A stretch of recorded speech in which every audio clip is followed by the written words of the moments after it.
Strowman's doing right now. Power slam through the table. Tell you guys, I've been in this business a long time, and I've never seen a man like Braun Strowman ever. Wow.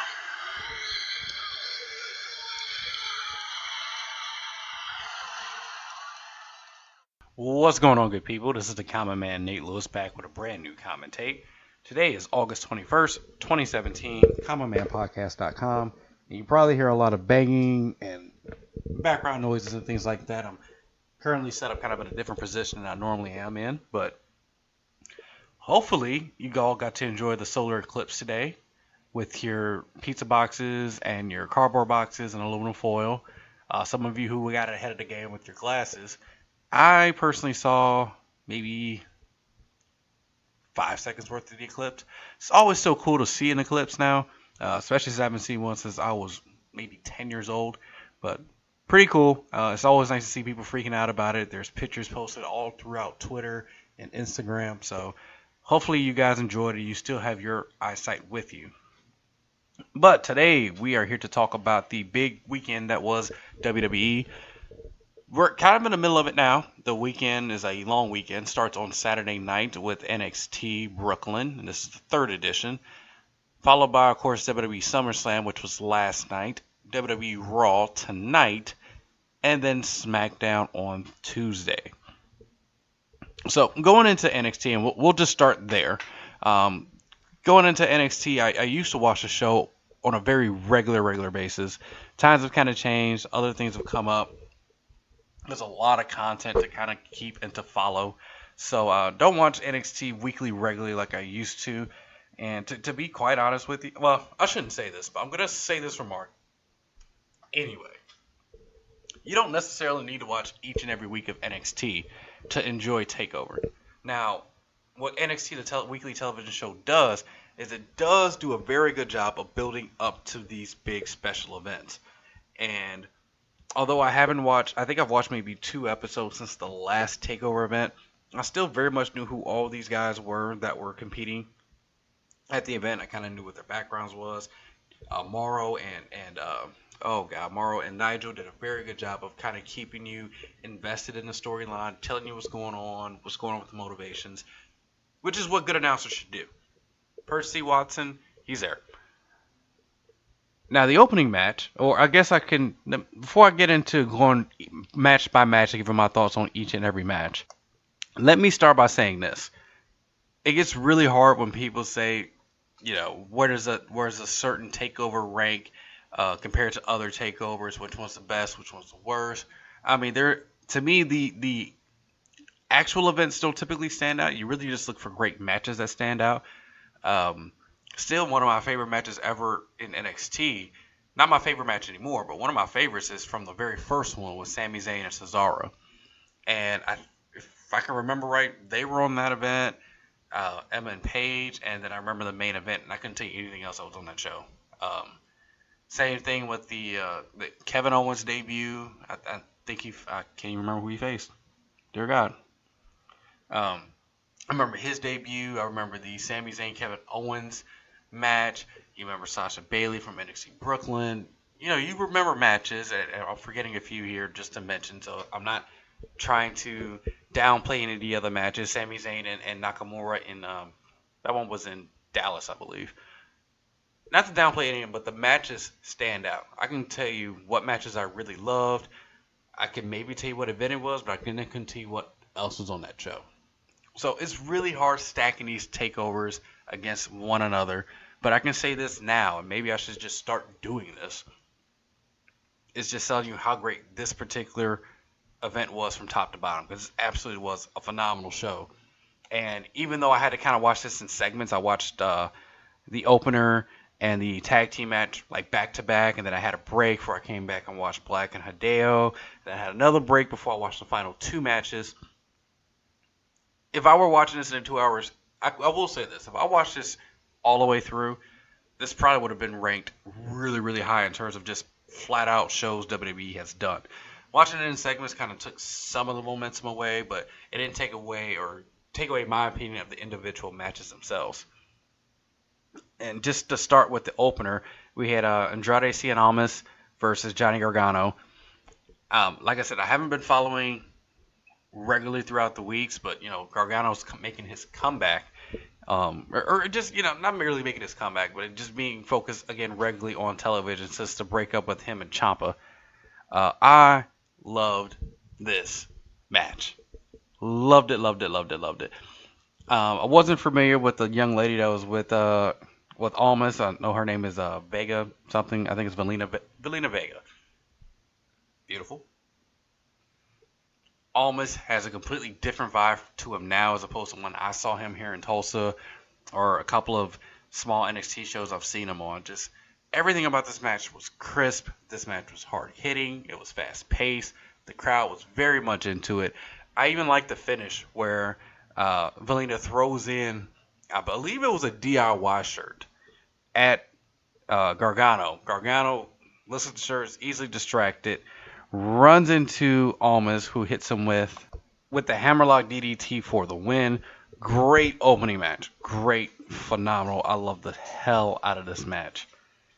Up next, we had the Authors of Pain taking on Sanity in a match that, when the two teams came out, I said, okay, this might be fun. I wasn't overly excited for it, but I've grown to like the Authors of Pain. I thought they had a great series of matches with DIY and the Revival. And I was looking to see what they would do. Sanity's just kind of, to me, like a team that's there, or a stable that's there. So Sanity comes out. It's just understood it's going to be Alexander Wolf and Killian Dane.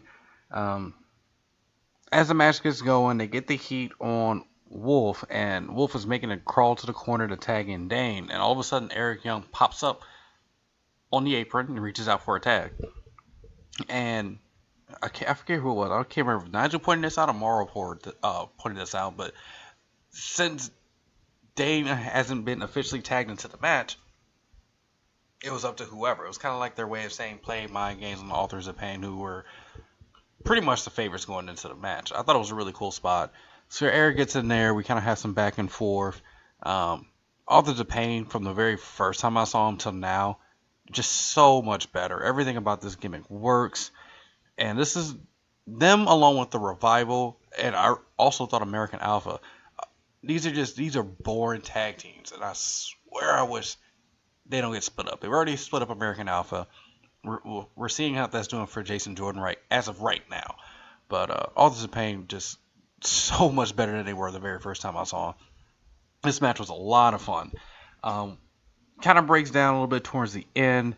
At one point, Nikki Cross is going for a dive, and Paul Ellering steps in, and they have a face-off before Cross jumps up to the top of the turnbuckle and looks to hit a dive on, I still don't know their names. I think it's Achman. Forgive me, like I said, I don't watch every week. They're just one of the pains she lands on. And at the same time, then Dane comes running across, does a crossbody, puts both Nikki, one of the Pains, and himself through a table. This leads to Wolf and Young able to get the advantage on the other Pain. They hit this kind of belly to back neck breaker combination for the win. New tag team champions. Fun match. Good match. No complaints about it. Just a solid, good match. And as the champs are celebrating, they get jumped by Red Dragon, Kyle O'Reilly, and Bobby Fish. Sorry, I got a lot of background noise going on around me, so I'm getting a little distracted. Let me try to limit that a little bit here. But Red Dragon comes in. They attack everybody at this point. And it's just a nice way of introducing a new tag team. Obviously, now we have a new tag team to challenge Sanity here. And we'll see what happens with the Authors of Pain, which, as I'm speaking right now, that's very, very interesting. That if they were to have won this match, that's an easy thing for the Authors to do. But now being out of it, unless they plan on going the DIY and Revival route, where you have all three now, and some manifestation of three ways, not necessarily having to be a three-way program, but just finding a way to get all three of those teams involved in that sense. I'm not really sure what to do with the Authors of Pain going forward. As we saw with someone else later on the show, it looks like this was like a nice way to do a send-off, maybe one or two more tapings of them being down there and then a call-up. I hope that's not the case. I'm not saying the authors aren't 100% ready for the main roster, but they could use some more time at NXT, and that's what this show is for. They look great, they look dominant, they look powerful, but that might only get you so far. So we'll see what happens with them going forward. Also forgot to mention that during that match, Corey Graves came out as a special guest commentator. Corey Graves is awesome. I wish he was very much more. Instead of, it seems like Corey Graves is your heel announcer 80% of the time, and then he's a baby face 20% of the time, depending on how annoying he finds the heel, which that works in some ways, but sometimes it kind of just doesn't. But it's no doubt right now he's the best color guy. That sounded wrong. Pause. He's the best guy doing color commentary right now in WWE, without a doubt, and it's not even close. And I bring up Corey Graves because in the next match, it was Hideo Itami versus Aleister Black, and Jim Ross was out there doing color commentary. I love Jim. There was 4 guys in the booth, so Nigel kind of took a backseat, not only in this match, but in the tag match. I like Nigel a lot as well. So it was kind of one of those things where it's like, yeah, it's great to have these guys come out and do guest commentary. But at the same time, if you remove Watson when you do that, and a 3-man team to me is not the perfect amount. I still think the perfect amount is just having 2 announcers out there. 3 is like, okay, definitely no more, no less. And it really hurts when you have when Raw will have their 3 and then a guest commentator comes up. Then you got 4 talking heads at that point, and it doesn't work.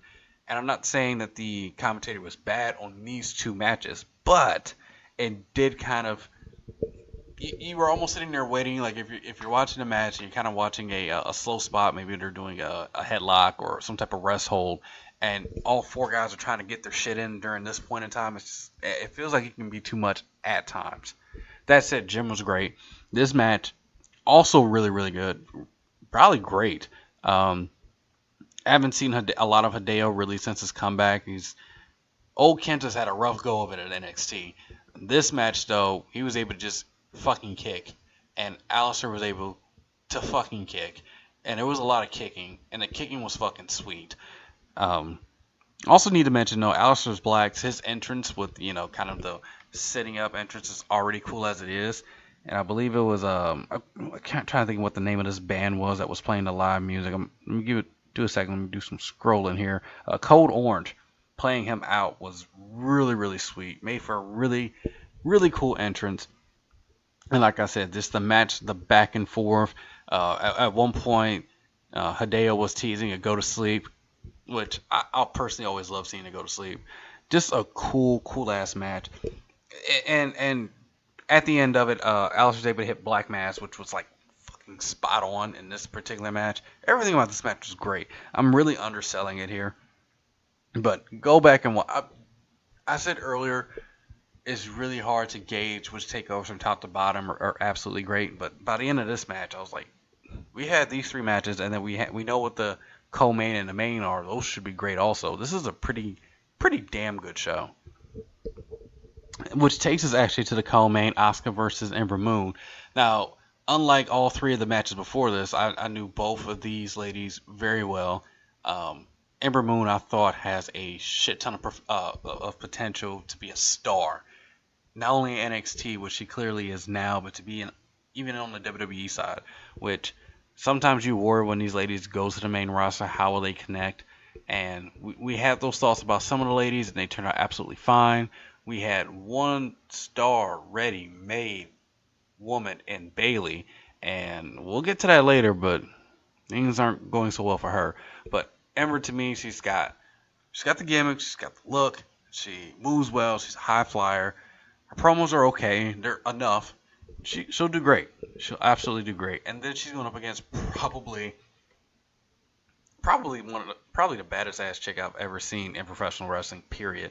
And that could extend beyond professional wrestling, but I'm not going to sit up here and spend 10 minutes telling you how great Asuka is. A lot of you listening to this already know, but damn was she good in this match. And this match, I will always have a very soft spot for Bayley and Sasha Banks at the first NXT show in Brooklyn. just because I knew both ladies could tear the house down. I'm a fan of both of them. It was their first time in Brooklyn. The crowd of that size, they knocked it out of the park. It was a perfect story the whole time. And there was another women's match. I believe it was a Fatal 4-Way at one of the takeover events when everything was lining up right for Bayley to get the big win, and then Sasha actually won her first her title reign that she had at NXT was in that match. I thought that match was phenomenal too. The Charlotte and Natty match that I think was at the second NXT show. That's always been my second favorite women's wrestling match that we've had in WWE/NXT. This match here with Ember Moon and Asuka bumped that one. This was great. This was absolutely great. And kudos to the WWE production team for putting that video package together. They did a lot of great video packages over the weekend for these two shows. This one here, Ember got hurt. She separated her shoulder, I believe is what it was. And, a lot of momentum was behind her at that time. It actually totally played perfect into this story and this match. And Asuka's a heel? I say with a question mark. She wasn't a heel here in Brooklyn. Just absolutely not. Crowd loved her. Loved her so much that there was a spatter, maybe even more than a spatter of boos for Ember throughout the match. But the match told a great story. Asuka worked her arm over and over and over. And it was a play on, hey, she injured her shoulder, so I'm going to work that, but also a play on, stopping Ember from hitting the Eclipse later on in the match. And when Ember hit it early in the match, and maybe it was a little bit more than earlier in the match. How long did this match go? This match, I think, went about 15 minutes or so. I ain't got time to look right now.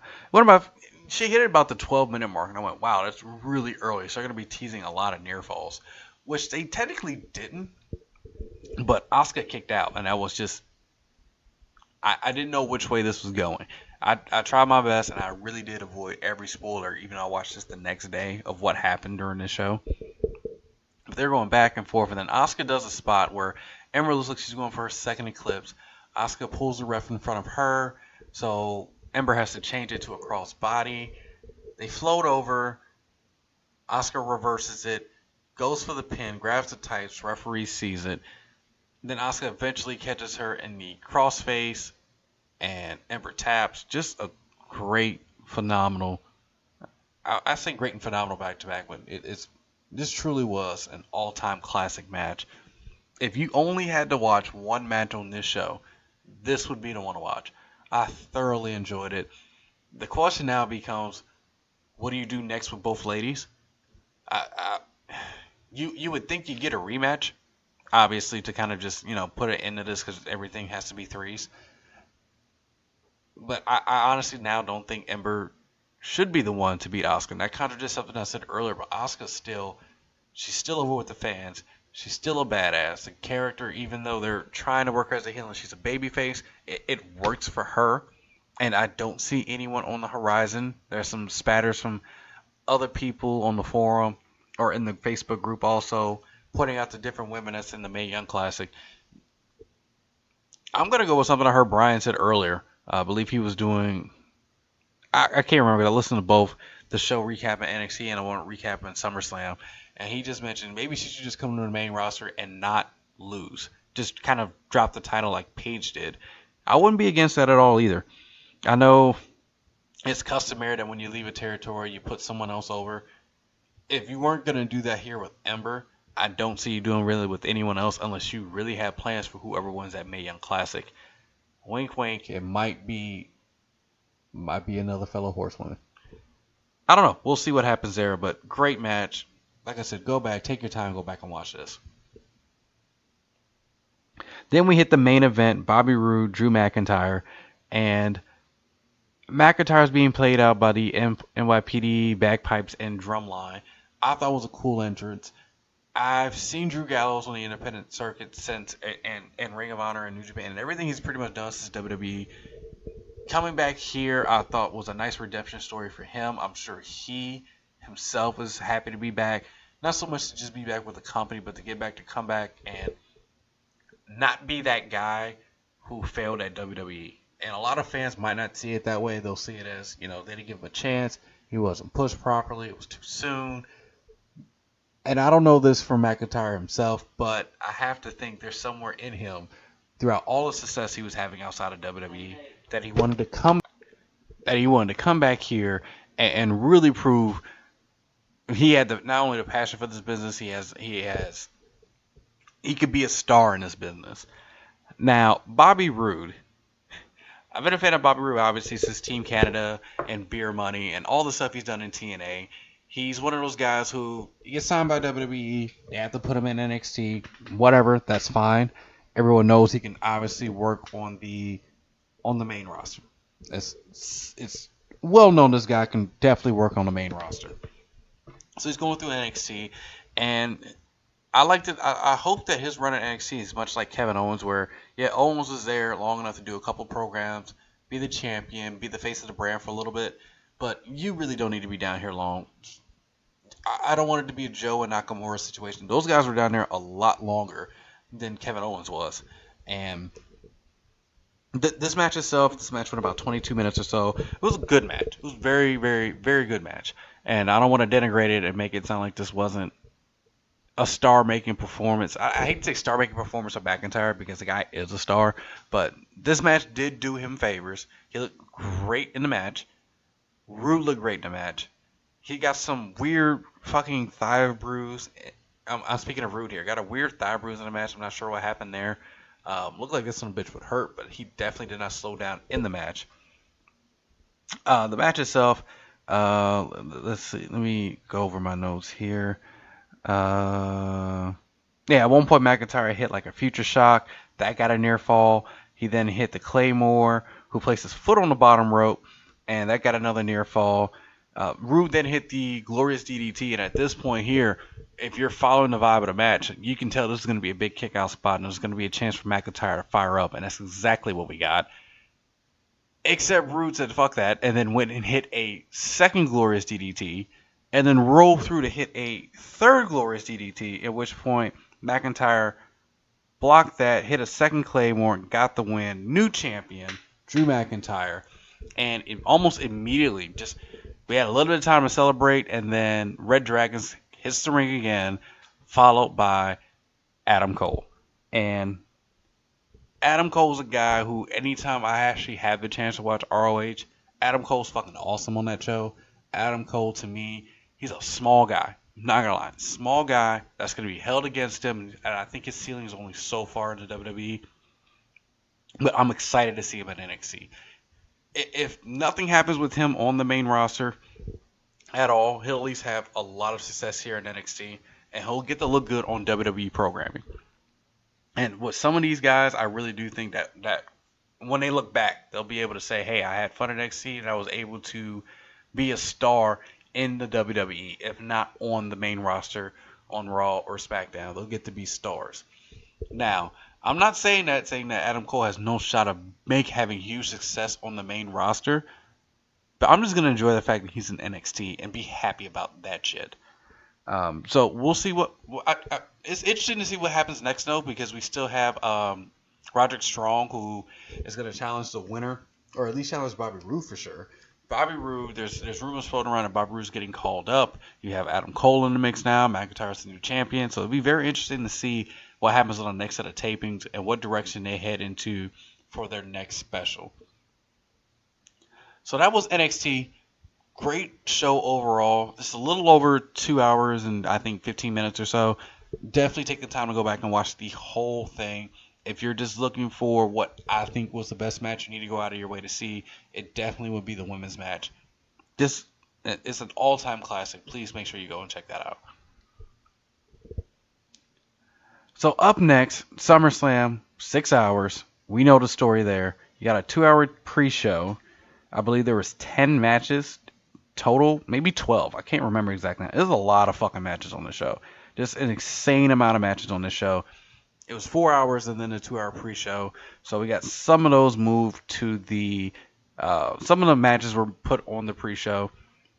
And I'm going to have a little bit of a rant here in a minute, but I just want to quickly kind of go over the pre-show itself. I kind of came in about 20 to 30 minutes in, And I'm looking up, and when I get in to watch the show, it's the Mr. Rise versus Jordan. See, I'm still wanting to call him Jordan Gable, with against Jordan and the Hardys. And the first thing I thought was, man, this sucks for the Hardys. What happened with the Revival? I said it when the injury happened. Like, this is gonna really suck for the Hardys coming into SummerSlam. So think about where they were at Mania. And I'm saying they're being buried. It's because they're not being buried. It's just a unfortunate circumstance, and then the stuff that's going on with Anthem. It's unfortunate they were hot as they were at Mania, and then they have to be the opening on the pre-show of SummerSlam. And not even just on the opening pre-show of SummerSlam versus the Miz Taraj. There was no one there. There was nobody. There's a bunch of pictures floating around online about how dead that crowd was. And it wasn't people showing up late. They just didn't open I think they opened the doors. I think doors were supposed to open at 5 or something like that, but they didn't open them until a little bit later, or they opened them right at 5, and so people were sprinkling in, and this match is going on. And I'm hearing news that The Miz was beyond upset. I would be too, because this match was actually pretty good. Nothing too special about the match itself, except, as I mentioned earlier, they split up Gable and Jordan, American Alpha, and that was one of those teams to me that was like a natural team, and they found a way to make it not work on SmackDown, and then they split them up and did this angle with Angle and Jason Jordan, and it's not working for him. So you got a guy who's in a great tag team. It's not working so much on the main roster, so you decide to split it. Jason Jordan's a big guy. Vince loves that. He has a look to him, very articulate. Promos are okay. Wrestling-wise, he's good. He's crisp. Not nearly as good as Gable, but a good hand. Should be someone who down the line could be a star. And you give him this angle with Angle. I almost find that should be a running joke, but I'm not going to make it one. Anyway, so we play the angle where he's Kurt Angle's, you can say illegitimate son. You can say however you want to put that. Fans hate it. Fans reject it.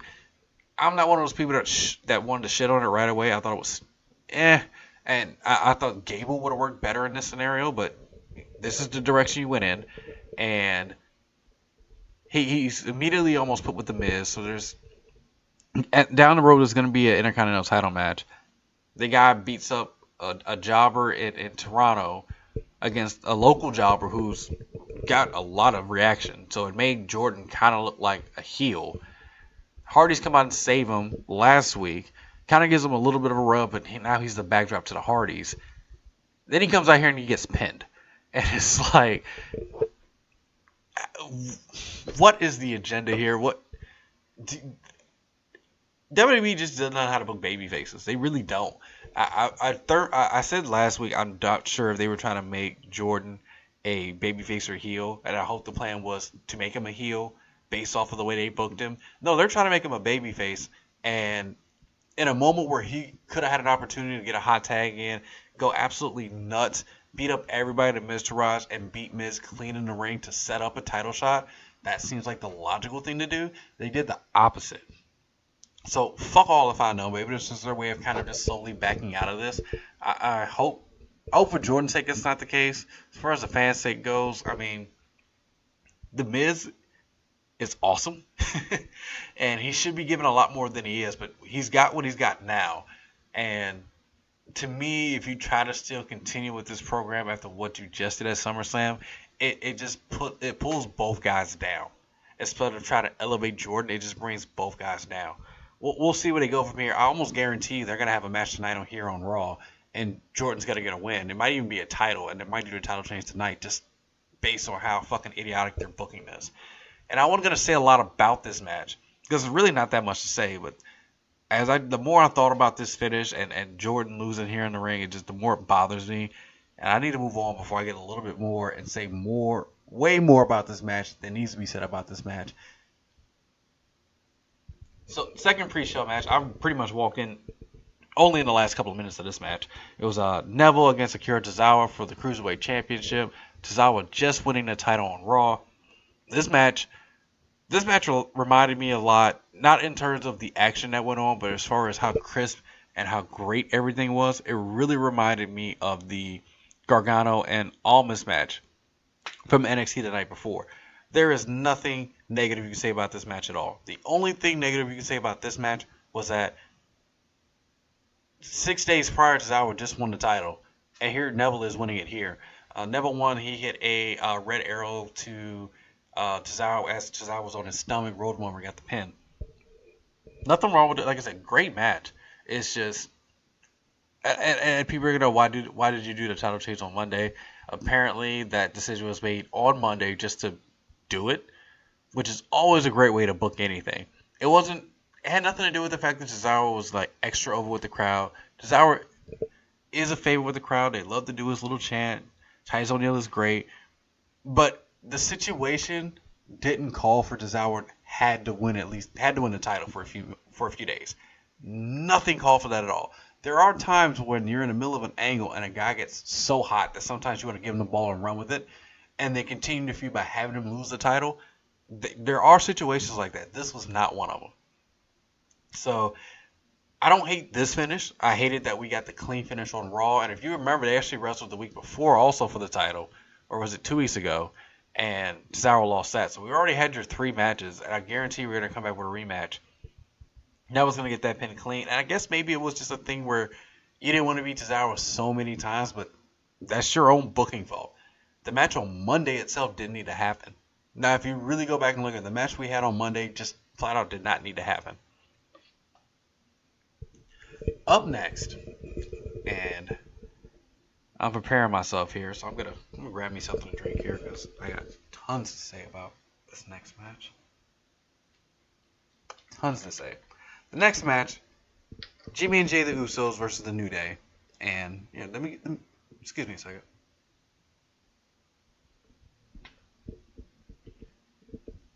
When I saw the Summerslam card, and I thought what would be on the pre-show.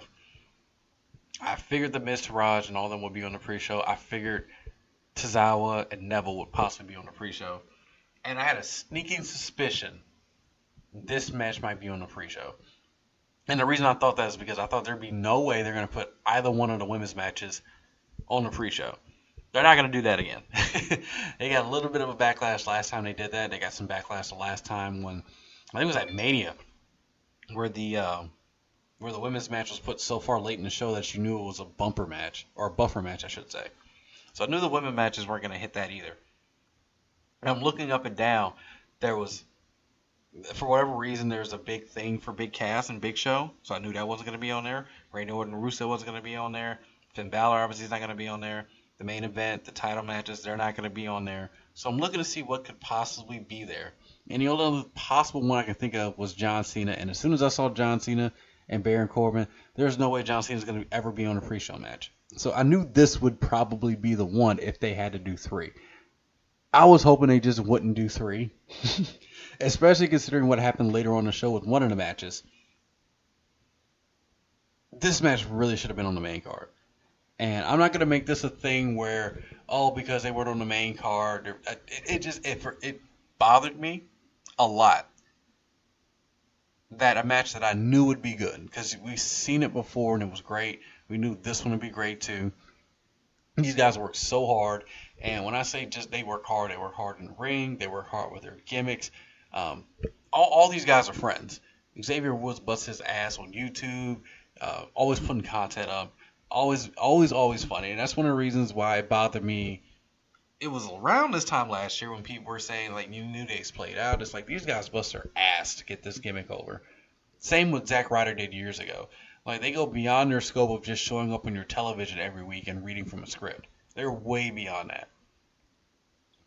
And just to see them on a pre-show match, it was so depressing. And on top of that, it was for a title. And I know someone's going to say, Neville's match was a title match too, but the Cruiserweights have been relegated like that. That's just how it is.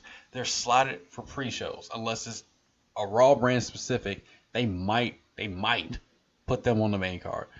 But, so this match is on the pre-show. This match is fucking great.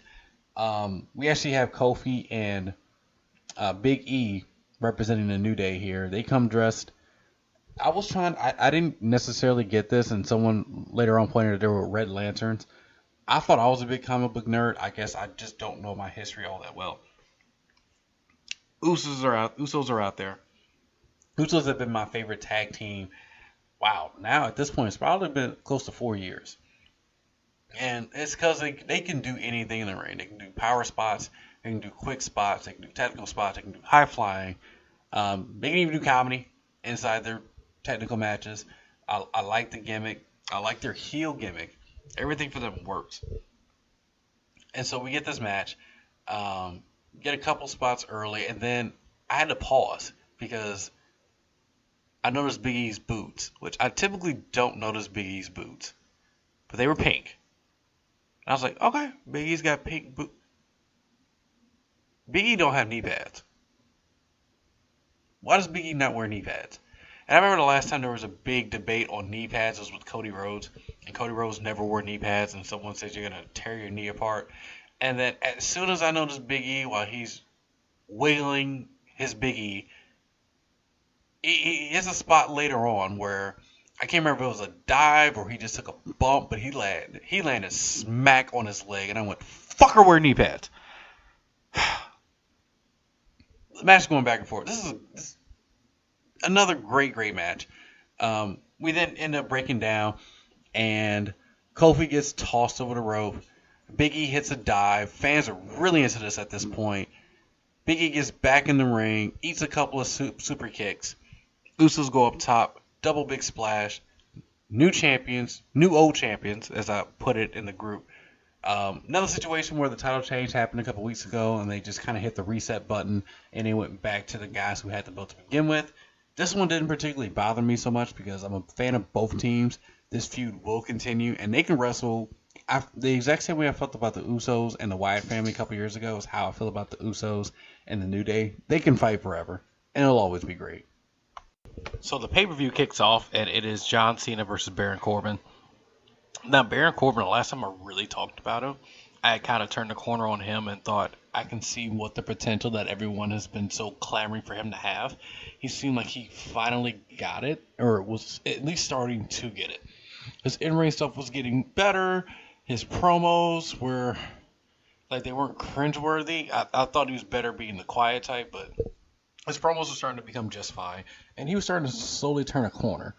And then I saw his match with Nakamura, and I didn't know whether that was Corbin. I don't know if that was just Nakamura not giving a fuck. I'm not sure if it was just bad chemistry, but something went wrong there, and it seemed like he kind of, digressed a little bit. And then he wins Money in the Bank, which no one wanted him to win, and so he seemed to be on a downward spiral. There was some stuff on Twitter and him blocking people or making comments, and all of a sudden now he's cashing in his Money in the Bank briefcase, gets jobbed out, looks like a complete idiot on SmackDown. So then we come back the following night, or, come up. So then we're not really sure where Corbin's heading at this point, but, the SummerSlam match, you figure it's John Cena. Cena's either going to get the rub here, or his win should be a very classic struggle, setting up maybe to be back in the title picture against Jinder Mahal. Or maybe a run-in, setting up something else for an opponent on Raw because he's a free agent, so playing into that angle. Nah, Cena comes out, he plays to the crowd. Corbin's being Corbin, I guess, and yelling. And this is one of the matches where I could not tell you anything really that happened.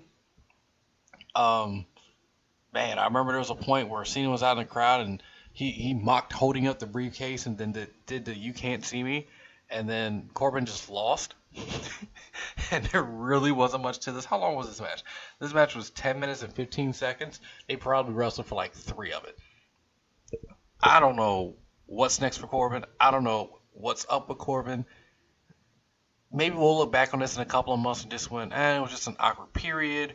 Or maybe we'll look back at this in a couple of months and just go, this was like a burial amongst all other burials. So up next we have the SmackDown Women's Championship match. Natalya, Naomi. Something, again, I wasn't really following all that much. Naomi's been the champion. She seems to have really grown into the role. It seemed like when she first got the title, very, very first got the title, it was kind of a case where it's like, okay, well, it's time to give it to you. And everyone follows, Trinity on Total Divas knows that she had this desire to be women's champion. She's made mention of it across all platforms. She really wanted a shot at holding that belt. And her gimmick's fine. The glow stuff is cool. The catchphrase is cool. The entrance is cool. And she seems just to be a champion that's kind of just, she's not bad enough that she shouldn't be the champion, but she's not the best woman on the roster.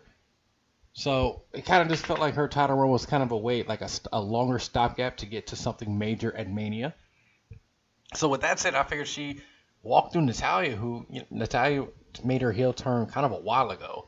And Natalya's been in there for so long. We also know she's wanted to be the champion for so long, but she wasn't particularly hot going into this angle either, or going into this match, I should say. And you go back and forth. Natalya teases or gets on the sharpshooter, and Naomi does this kind of like where she's crawling towards a corner and then does an inverted roll and sends Natty backwards into the turnbuckle, which I thought was a pretty cool spot. As usual with Naomi matches, they kind of, showcase things with her athleticism. There was a split spot earlier. They did the jump over spot earlier. And it all seems to be going well. The match is pretty good. And then Natty ends up, again, holding onto the sharpshooter, and Naomi taps, and we have a new champion. And Naomi is upset. She's crying in the ring, and the announcers are talking up. Natalya's been waiting. It's been 6 years in between title runs, and she's celebrating, and it kind of, I don't want to say it felt flat, but it almost seemed like you went from, this is where this babyface is on this side, at her level for a babyface, and you just made a lateral move just to the heel of that brand on that side, where it's not the top babyface, it's not the top heel, it's not the worst babyface, it's not the worst heel, it's just somewhere in the middle, and you just basically just did a lateral pass. So we'll see what happens. Carmella was teased all night as to possibly cashing her Money in the Bank. Never did. Now that Natalya's a champion, it seems less likely you're going to get that cash in unless Natalya's in a hard-fought match with another babyface and Carmella decides to be the bigger heel, which right now she's positioned as the number one heel on the SmackDown Women roster. So that's eventually where the title's going to end. It just seemed a little peculiar that we got this finish and this title change here, but it set a trend. Let me go back now. If we go back to the second match on the show, the Neville and Tozawa match, let's see, there's 1, 2. This is now the third title change in 5 matches. Now up next, Big Cass, Big Show, Enzo in a Shark Tank. Look, I was one of the last people to defend Enzo here. I think the last time I told you, I thought Enzo was still cutting great promos, but I wasn't sure where he was heading. I knew the stuff with Cass had to wrap up eventually. They found a way to put him in here, and he comes out at the beginning of this match, and I'm sorry. He started talking. I was kind of with it, and then he kept talking, and then I started talking to my son. I went to check my phone. I went to run to the bathroom real quick. I'm not making this up. Went to run to the bathroom real quick, came back out, got me a glass of water, sat back down, talked to my son again, and Enzo was still fucking talking. And I let out an audible, oh my God, he's still going. And I quickly ran back to the Cult of Kayfabe group on Facebook, check them out. And someone else has to know, and it's just comment after comment after comment, completely burying Enzo. And before I used to look at it and just go, well, the guy's over with the crowd, the crowd's still with him, the fans still love him. This crowd slowly, think about this. A couple years ago, Enzo and Cass came out as the opening of an NXT show, and the place went apeshit. They came out the next year in Brooklyn after Summerslam, and the place went apeshit. And here's Enzo, third year, and the fans don't care at all. Just like this match, I did not care at all. It's Big Show and Cass. They're having a match and working over Big Show's hand with holds and moves, and Enzo's screaming like a fucknut from the cage, and it goes on, and suddenly Enzo's half naked in a Shark Tank, and it's like, okay, they're gonna do something where he's gonna T's coming out of the shark cage. Enzo gets distracted. Big Show hits him. Same shit we've been seeing on Raw for weeks. We're about to get it here. Oh no. Oh no. Enzo strips to his boxers and proceeds to oil himself up like he's getting ready to go down a giant fucking slip and slide. Just greased up. Slips out of the shark cage. Dangles and then gets booted in the fucking face. Cass boots Big Show in the fucking face and gets the win.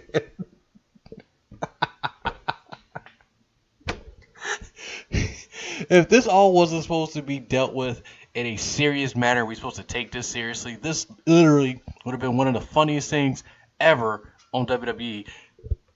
It still would not have compared to what came later. That is legendary funny. But as I'm doing this now, Raw is actually starting. Brock Lesnar is coming down to the ramp. So I'm going to pause this, and I'll actually have a little bit more perspective when I hit these ladder matches.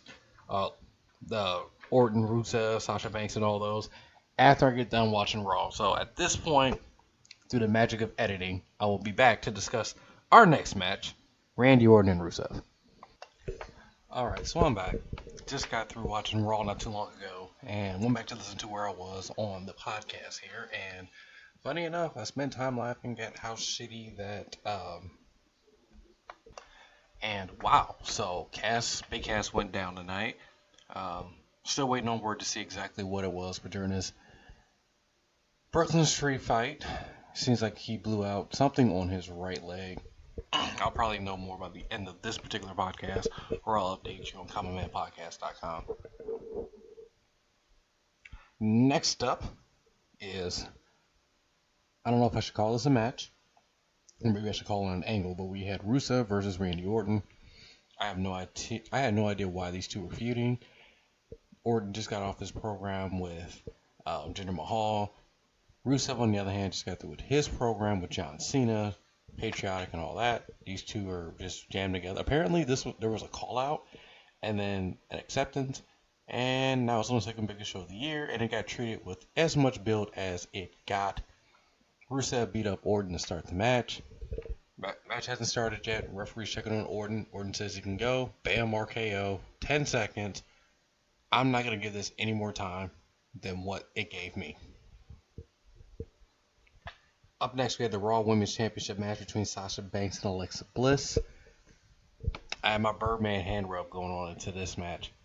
Now, sometimes you hear rumors about two individuals, two superstars who don't necessarily get along, but there's no real heat between the two. It's just, it's different personalities. Just imagine you're at work. You have coworkers that you work with where you're not buddy-buddy outside of work. And professionally, you two might not get along. Doesn't mean you hate each other. That's kind of what we are led to believe we have between Banks and Bliss.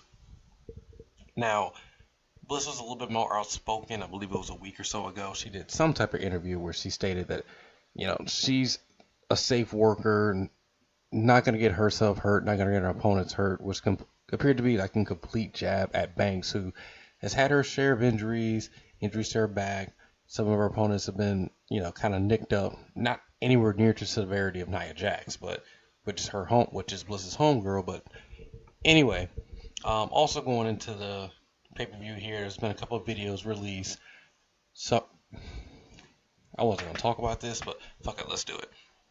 So there was a couple of videos released over the weekend with Sasha being around town. There was, I believe, a video where she's leaving like a pizza place or something with her husband, and fans are trying to get her attention, and Sasha walks on by. There's video during the NXT TakeOver broadcast where, and let me try to educate some people here. When you see a Samoa Joe, or you see a Nakamura, all these guys, I almost said Ric Flair, but like Sergeant Slaughter, Ric Flair when he was there. Anytime you see any of these people sitting around during a match at NXT, they're brought out, they make their appearance on camera, they might stick around for a match or so, and then they scoot them to the back and they bring someone else out there. That's how it's always been. It's just a chance to show, hey, these guys are here and they're watching NXT. And they are watching NXT. They're watching in the back and they're rotating people into certain spots to show them on camera. So someone had made the comment, and I'm really explaining that off of one individual comment that I read, where it said, "Oh, look at Banks leaving. She can't even stay and watch the match."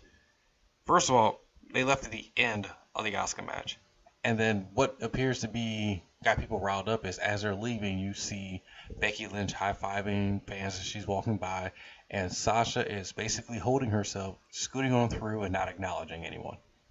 And it's kind of the same thing that happened in terms of the pizza video, where fans are trying to get her attention and she's minding her own business and she's going about her shit. And this started this huge, Sasha's a complete bitch, Sasha's this, she's mean to her fans, she doesn't. There's a lot of things. Why are you scratching now? Thank you. There's just a lot of people trying to project this newfangled celebrity thing across platforms. When you have your favorite celebrity who's going to get ice cream and a fan says, "Hey, can I get a picture?" and that celebrity keeps walking. Oh, well, that's the price of fame. You have to acknowledge your fans. Well, no, you don't. I'm sorry. You know what? Hey, we all have good days and bad days. I have days at work. I'm nice to everyone during my shift. I got other shit going on. I clock out of work.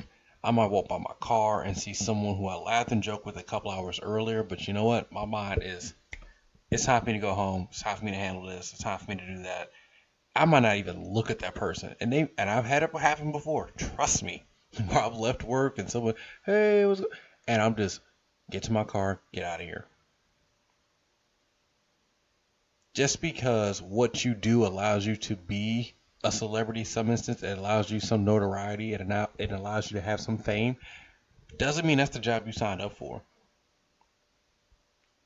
You're just doing what you love, and you're lucky enough to get paid to do it. The extra that comes with it, the celebrity, the fans, that may all be great, but you didn't sign up for that. You signed up to be a wrestler. You signed up to play basketball. You signed up to golf. You signed up to act in movies. Because something about the theater and taking on a different character is something that is really, really, it motivates you, something you've always wanted to do. What you didn't always want to do is not to be able to just go to Whataburger and get a burger without 13, 14, 15 people with their camera phones out yelling at you. I'm sorry, you didn't sign up for that. And for those who say, well, you recognize the price of it once you get into it. So, if I can get this straight, if I'm the world's greatest basketball player, if I'm the best, I'm schooling everybody on the playground, I've played in high school, I'm the man. But I go, you know what, I don't know if I want fans following me. I'm really great at this and I love it, but I don't like the fans part, so I guess I just can't be a basketball player. That's fucking stupid. Now, that's not to say if you see someone out and about. Now, I saw Jericho coming into my hotel. I asked nicely, "Hey, you mind if I get a picture?" If he'd have told me no, that's cool. He doesn't owe me anything. He doesn't owe me anything. He doesn't owe me anything. He goes out and he puts his body on the line each and every night to entertain me. That's what he's provided for me. And if I'm a fan of his, I want to support him, I can go buy his merch. I can go listen to his music. I can check him out in movies. And in return, he provides me entertainment. That's kind of how that works. That doesn't mean he has to provide me with an autograph. He doesn't have to provide me with a picture. He doesn't have to even indulge me in conversation. There is a two-way relationship between you and your celebrity. The entertainment they provide you and the money you put into them. Same two-way transaction you have anywhere else. You go to Burger King, they provide you with food, you provide them with compensation. They don't owe you a smile. It's great that they do. It probably makes you feel real good. They don't owe you a goddamn smile. Not at all. And you don't owe them money either. If you choose not to eat there, you choose not to eat there.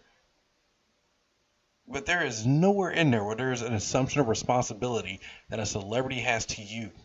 Period. So anyway, we get this match. And I'm kind of just looking to see, how are they going to interact with each other? How are things going to transpire between the two? I'm not looking for like an all-out like beat down or someone to lose it and go stiff on someone. I'm just kind of just seeing what the chemistry is like, or as others may say, I'm trying to see what their energy is. And in the first part of that match, it was basically I don't know if the girls just said, hey, let's just go out there and have a physical match. Let's go out there and let's just be a little, let's get our shit in a little tight. Or if one happened before the other and the other's just, paying receipts. Nothing was extraordinarily stiff here, but shit got laid in pretty early. Match was really good, actually. As we got towards the finish here, Bliss hits the Sparkle Splash. And I believe at that point, can't remember exactly if Banks got her foot underneath the rope or there was just a kick out. And then all of a sudden, we have the bank statement put on. And I'm going, okay, cool. Now we're kind of getting to this part of the match. The match was really good up until this point. I'm just going, all right, so it's time for a couple reversals, and we'll see where we go from here. I had said that Bliss should win this match, considering the plan all along was just for it to be Bayley versus Bliss. So I'm not seeing how Banks winning here continues with your story unless you now have a new long-term plan that you were going to do with Bayley, or you have something for Bayley when she returns. So this bank statement is in, and Bliss taps out. And I'm like, whoa. And then I digest it for a minute. And like, is there something? I'm kind of looking to the back. Is there something? Is there an angle that's about to happen? And as this is all going on, I'm reading the comments in the group, and everyone's just as shocked. It's just one that you got to tap out that cleanly. There was really no drama built to it. There was no struggle. Really wasn't anything like that. And as a lot of people pointed out, Sasha's never won. 4-time women's champion, first time winning on pay-per-view. That should tell you something. Just really, just kind of puzzling. Great, really good match. I was kind of shocked by the ending. And then up next, I'm trying to think about what I can say about this. I've said it before, my feelings on Bray Wyatt, and I've said it on other platforms. I'm just going to say it now because I don't believe I'm making myself clear when I say this. Well, first, let me get through the entrances real quick. Bray Wyatt has a great entrance. He does. Comes out, lights are going on. He's got every part of that entrance down. Balor comes out. He's got the Carnage body paint going. The Demon King is back. And that is the last time I'm calling this the Demon King, by the way. Fuck that shit. So Balor's come down. Great entrance. The crowd's really into him. Body paint looks great on him, and we're set to go. And then this is where I had to break this down several times. Bray Wyatt he's very much an enigma for me. When Bray Wyatt first debuted, I thought this is money. This character is absolutely money.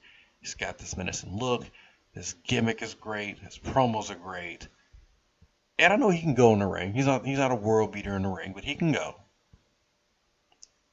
And I thought this maybe 4 years ago. And in that 4 years, there has been zero added to this character in terms of layers.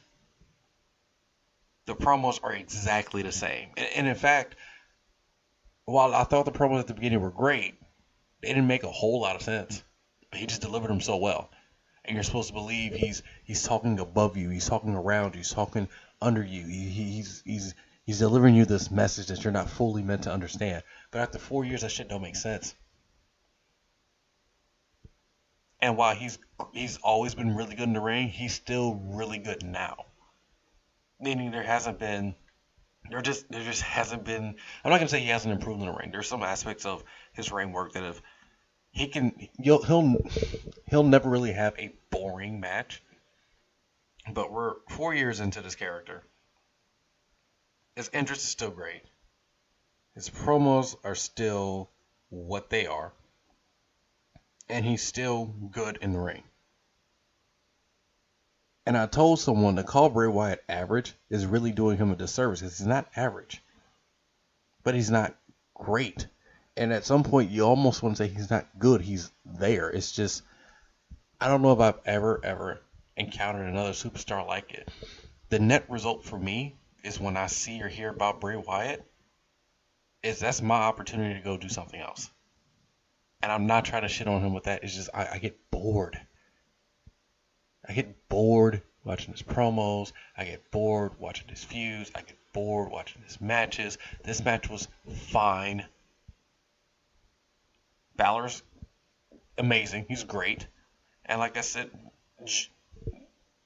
Bray in the ring is really, really good. It's just something about this. And this is way beyond where Bayley is. Way beyond. Actually, I have to go back and talk about Bayley, but I'll do so after this point. It is way beyond the Bayley problem. Where Bayley, you can just say, you can tweak this, you can do that.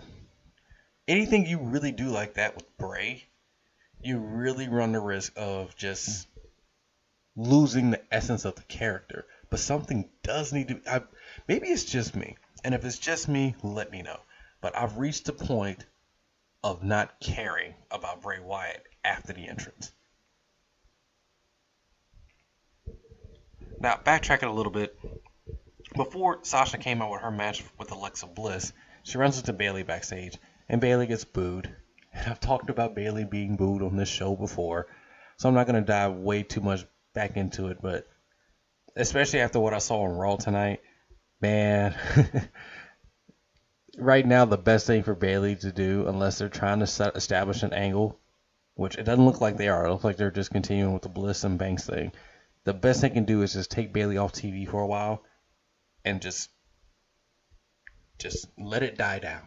I don't know if this is just a temporary backlash. I don't know what it is, but right now, just her being injured at this point is probably a favor for her too. I said that before, but she needs this time off, and they need to figure out something with her. I can see the reason why she was booed on Raw when she was, but the booing of her backstage when she was shown for 3 seconds, I could not believe. So up next, we have the Raw Tag Team Championship, Dean Ambrose and Seth Rollins versus Cesaro and Sheamus. This match, look, this match is great,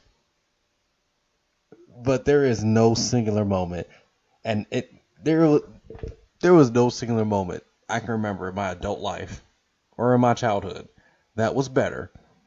As I'm watching in the front row, it looks like an Australian beach ball being kind of tossed and flattened around, and the crowd's getting really loud. I'm just like, oh god.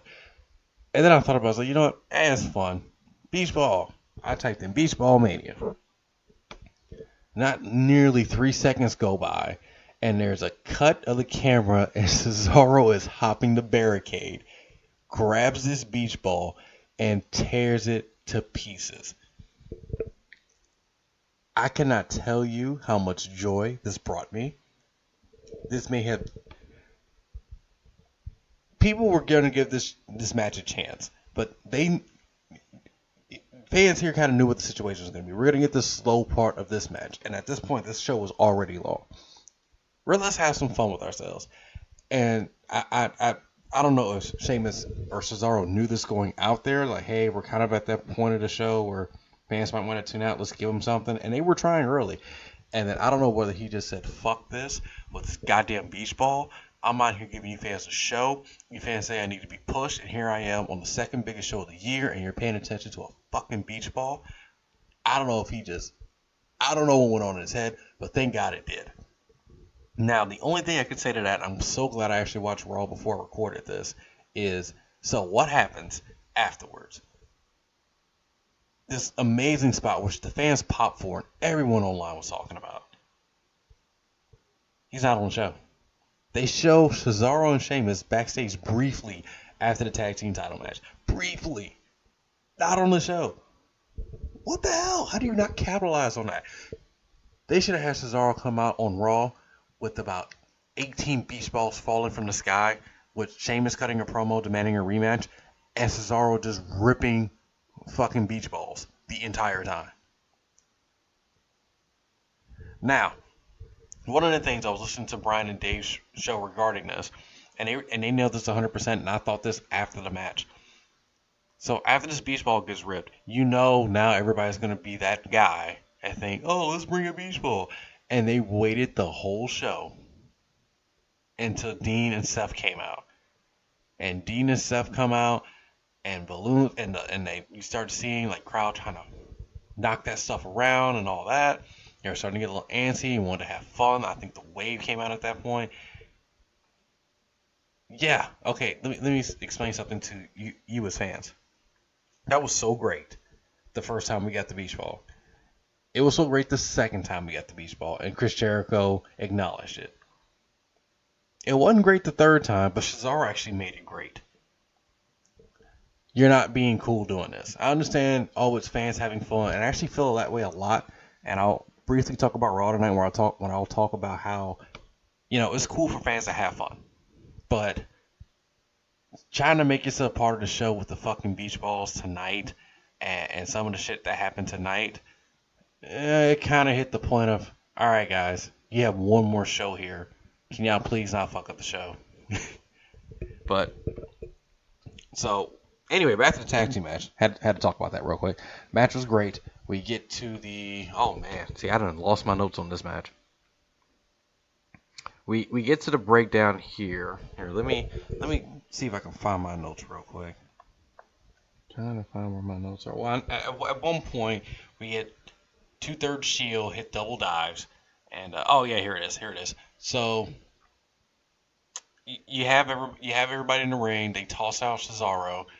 We get you can call it a Rainmaker knee kick by Seth. Dirty Deeds then gets landed on Sheamus. We have new tag team champions. Fans go crazy. This is another really good.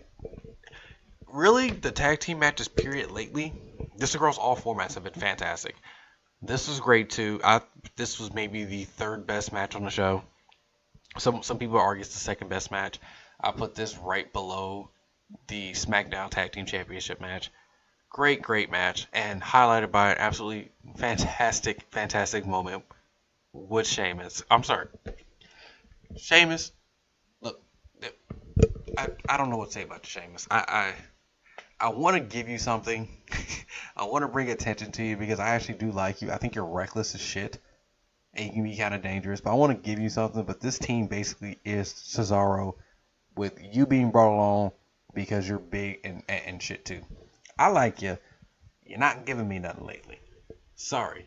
An amazing star-making performance. Excellent moment from my boy Cesaro. So up next, following that incredible moment, we have AJ Styles versus Kevin Owens with Shane McMahon as the special referee. Now, there were rumors floating around this match was actually going to be Kevin Owens versus Shane McMahon. Glad they didn't go with that. Look, if Shane's going to work, just have him work Manias. And he doesn't necessarily have to work that high on the card. Obviously, him and AJ opened Mania last year. Which, granted, that's a pretty big spot on the show. But, again, it's over and out the way. Shane can be fine. Whatever, let's move on. So, story of this match is, how is Shane going to be impartial? Is Shane going to side with someone? And while it led to some funny moments and things like that, it slightly took away from the match. I still thought the match was really, really good. If you hadn't had some of the stuff and other moments on the show, and if this match probably had a little bit more time, this probably would have been a really great match. And now you're saying, oh, a lot of time. It had a lot of time. It had about 17 minutes, but when you take out all the shit with Shane, the match really itself wasn't all that long. There were some spots, though. I'm trying to think here. Kevin Owens hit some move. Shane goes down and counts for the 3. Gets a 2 count. Owens starts yelling at him. Shane says it's definitely 2. And at that point, that's when Kevin Owens looks Shane dead in the eye and goes, "You fall off buildings. And you can't make this 3 count." Because Shane was slightly got bumped, and instead of taking the typical ref bump, he's just groggy, but still it's not that major of a bump. And Kevin Owens completely at a point. Dude, we've seen you jump off of scaffolds, we've seen you dive over announce tables and fall off the Hell in a Cell. You take this minor little bump and you're just out of it to count to 3. Cool. But this led to an even funnier moment later on involving the calf crusher, where AJ's going for the calf crusher. Owens kicks him off. Shane takes a bump to the outside. AJ gets the calf crusher in. Owens is tapping. For some reason, AJ lets the hold go. Shane gets back in the ring. And at that point, AJ goes, "What's going on?" And Shane McMahon, I don't know if he was just thinking like, okay, I need to respond to this somehow. or if he was trying to sell that he was groggy, but he then goes, that was a 2.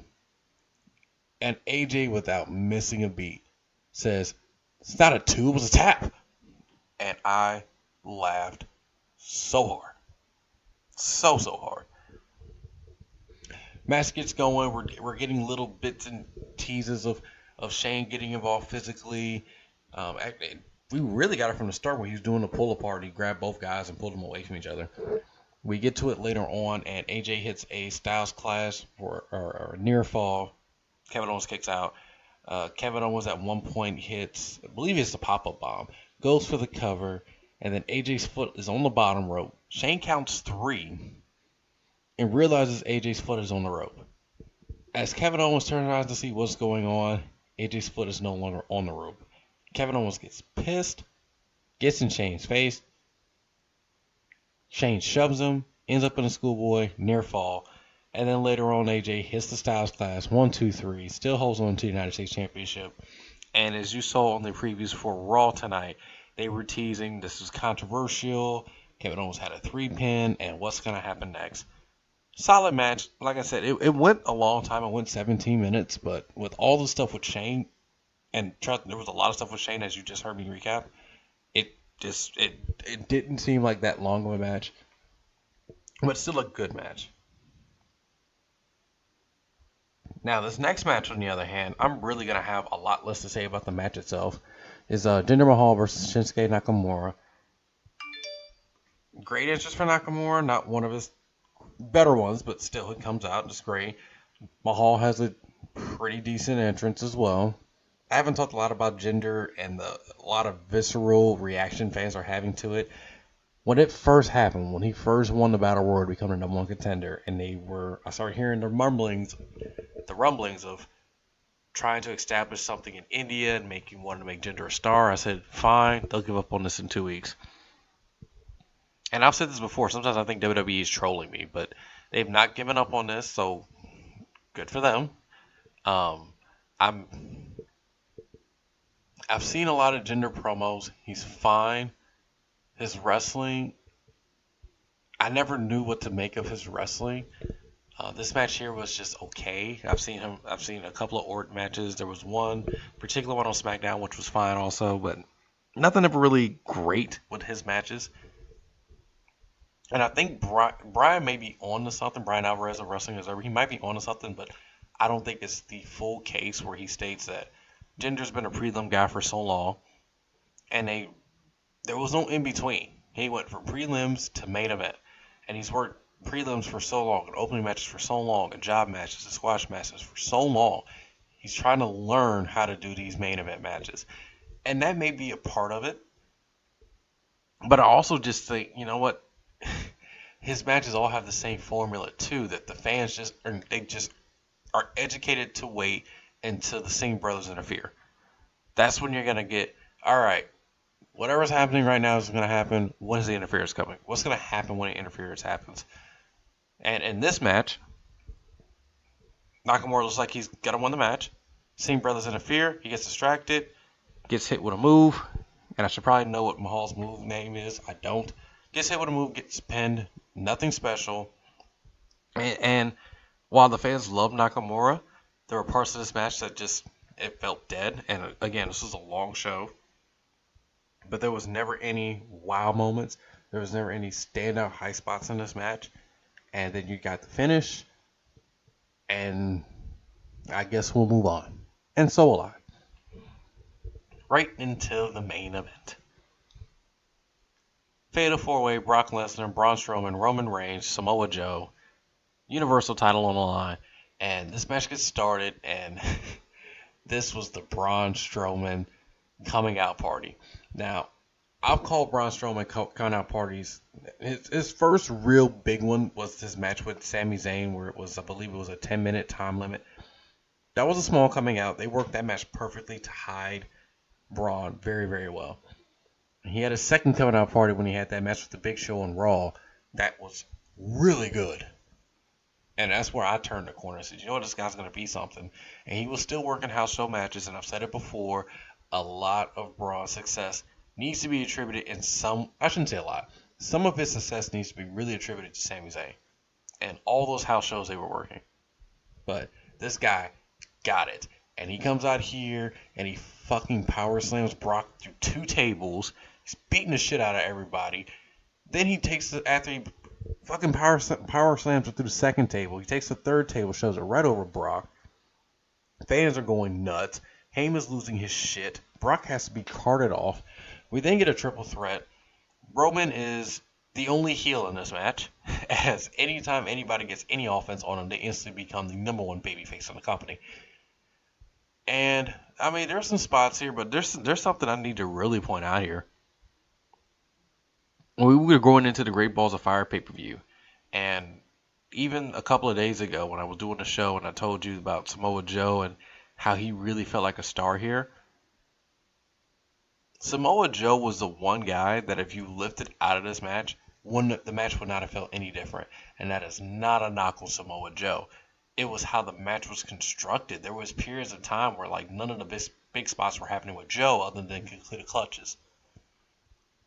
But I thought that was strange because I found myself just towards the middle of this match just going, yeah, Joe has done some stuff, but he's really had nothing stand out in this match. And everyone else has. Roman's is throwing the weakest spears I've ever seen in my life, aside from getting monstrous heat. Braun is the star. Brock is the champion, and he's gone. And it's just, they've done nothing with Samoa Joe. But match goes on. Brock makes his return. Suplexes everybody but Braun Strowman, which I hate to break it to you people. He actually did suplex the shit out of Braun Strowman back at that Royal Rumble. So, just in case you were looking for historical things, that did happen. And actually what I found funny about it, and I did a podcast on that Royal Rumble, was Braun did something with Brock. And Brock got pissed, and he just started, beating the shit out of Braun. Just throwing him and clubbing the shit out of him and laying in, you could just tell he was annoyed to be working with this guy. And now here we are, and as you saw on Raw, we're actually getting that matchup here at No Mercy in a couple weeks, which feels a little bit too soon. If you can't hold off to Mania, you figure this at least will be a Survivor Series match. But we're getting it in 6 weeks, so that's that. So yeah, Brock suplexes everybody. Braun gets the upper hand on everybody. Roman throws some more shitty spears. Joe gets taken out of the match. Braun gets taken out of the match. Roman's going for, I believe he's going for a Superman punch. Gets caught by Brock. Brock then lifts him up F5, 1, 2, 3, clean as a sheet. Brock retains his title. This match was so great. Just the carnage you had at the beginning, the storytelling you had, you made a star. And I should stop saying star-making performance when it comes to Braun. This was not a star-making performance. This was a superstar-making performance. And it's all anyone's talking about was Braun in that match. And everyone's wanting now to see the Braun Strowman versus Brock Lesnar match. And they're giving it to us way too soon. But I'm excited for it. I'm not going to complain. I want to see it now. I'm sure you want to see it as well. This match was great. Best match tonight. And we rolled right along into Raw where Braun again beat the shit out of Brock. Set up that match. Held the title. Braun was the biggest babyface in the company. Without a doubt tonight. But since I'm talking about Raw and I've kind of sprinkled Raw into some of this conversation here, let me quickly go over things I remember from this show. One of the things that really hit me, one of the reasons why I don't do Raw recaps, or I don't come on the next morning or the next day and talk about Raw. I have one shot to watch Raw. I don't have a DVR, so it's basically Raw is on, and everything that's going on in my life circles around it and can interfere and come in and get me distracted. So the big points, obviously the beginning of the show comes out with Brock and Heyman's giving like this awesome promo. I was going to call it a classic Heyman promo. I mean, it was very, very good, but it'll never top the SummerSlam 2014 where he comes out and he's just all gloating about Lesnar beating John Cena. But it's up there. Great promo.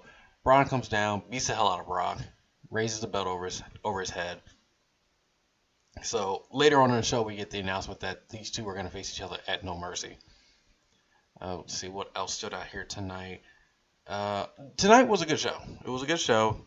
It got really hard to watch as the show went on. It's just 3 hours after I crammed basically everything from this weekend in the last 24 hours, or in about 36 hours. I crammed everything I was watching.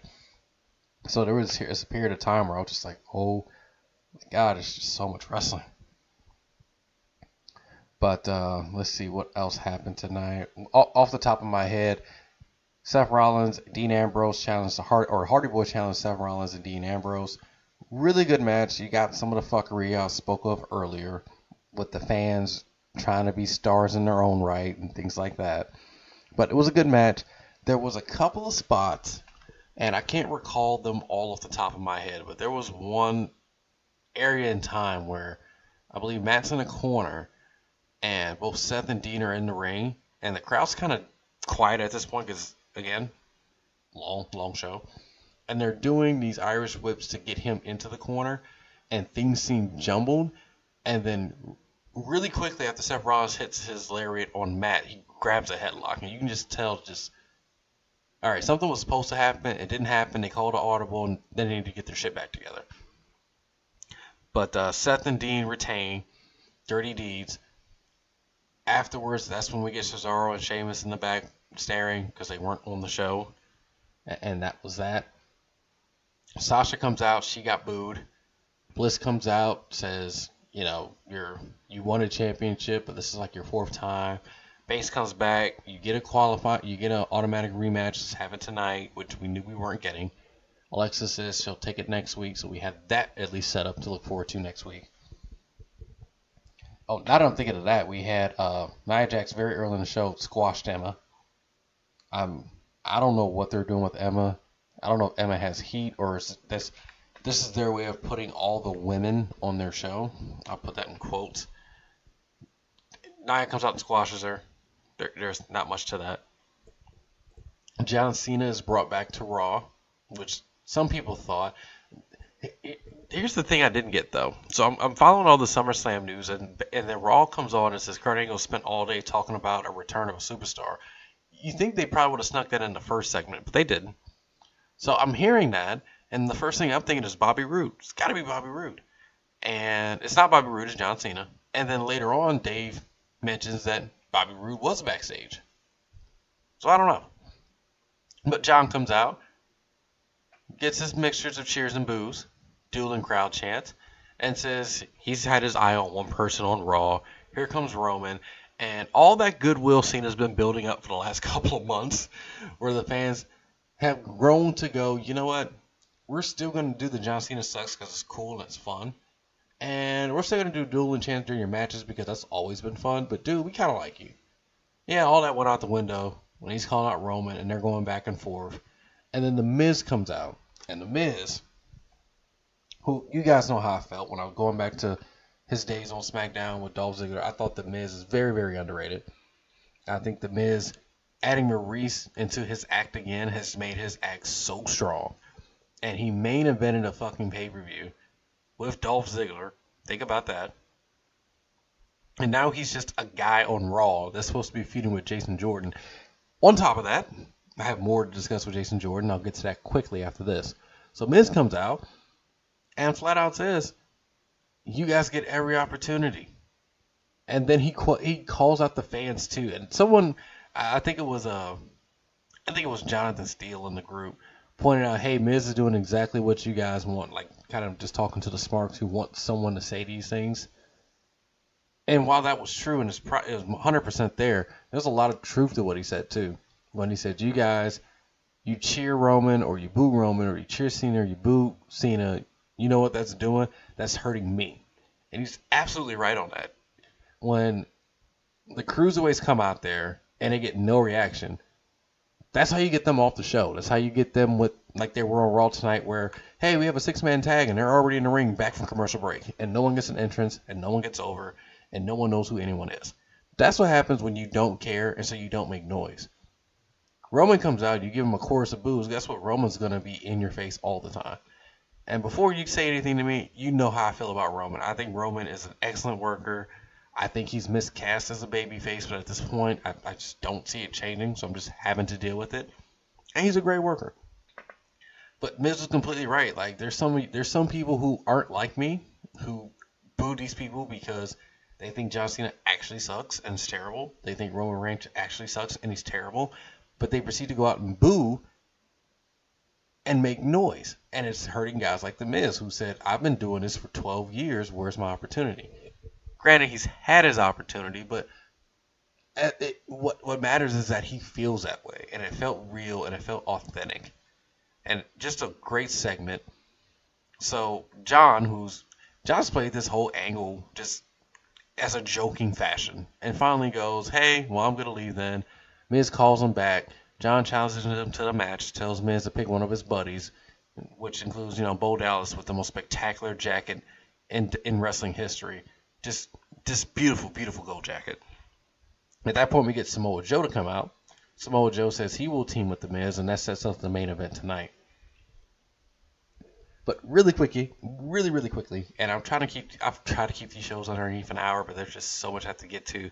So I will wrap this up, but I have to talk about Jason Jordan since I spent time on my last show talking about Jason Jordan. So earlier in this podcast, you heard me say that he got peed clean in the middle. And then you just heard me go over everything with The Miz and how The Miz is now involved, at least for the night, in an angle with Roman Reigns and with John Cena. Well, what is Jason Jordan doing? He goes backstage to talk to his daddy. And his daddy asks, are you disappointed in your performance? Yeah, I'm disappointed. Well, hey, The Miz is competing. Oh, I'll get back to The Miz. Okay, so that's dropped. Jordan says he wants to compete tonight. Kurt says, all right. And you have anybody in mind? And Jordan comes back, I want to wrestle Finn Balor.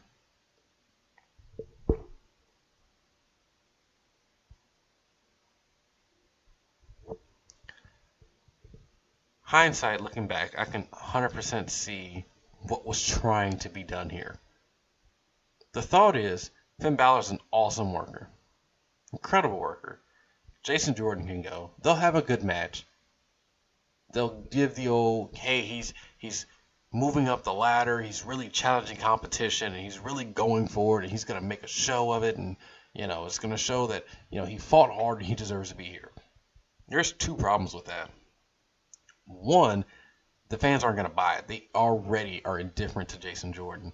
And two, and more importantly, when they said this, it was like, well, what the fuck is The Miz? The Miz is the Intercontinental Champion, and The Miz is in the main event tonight. So he's calling someone up and stepping up to he was doing that with The Miz. But he just got pinned clean in the middle of the ring. So obviously, if he got beat by The Miz, according to announcers, he got beat by The Miz. He really has no shot against Finn Balor. And it kind of should be the other way around. I just found it so funny. They go out there and they have a decent match. Finn gets the win, and they really do try to sell you on the fact that Jordan, at least he put forth the effort, and he really, just cut the shit. Okay, it's not working. It really isn't. And you can't really take this stuff back without it being comical. So at this point, honestly, just turn the guy heel and have him feud with his dad. Then you at least get some entertainment out of that. I don't know. But that was SummerSlam weekend. I've talked about 3 shows. I have more thoughts on Raw. Will be available to watch SmackDown as well. So maybe I'll be on tomorrow night. Rediscussing everything that happened on Raw. Talking SmackDown as well after a long weekend. Heading into the Mayweather. Oh my God, Mayweather McGregor. Yeah, that's in a couple days. Jesus Christ. All right, so tell you what, I will be back tomorrow. We'll discuss all things UFC, fallout from Raw and SmackDown. I'll just have to come back and do another one. I want to wrap this up. Thank you guys so much for listening.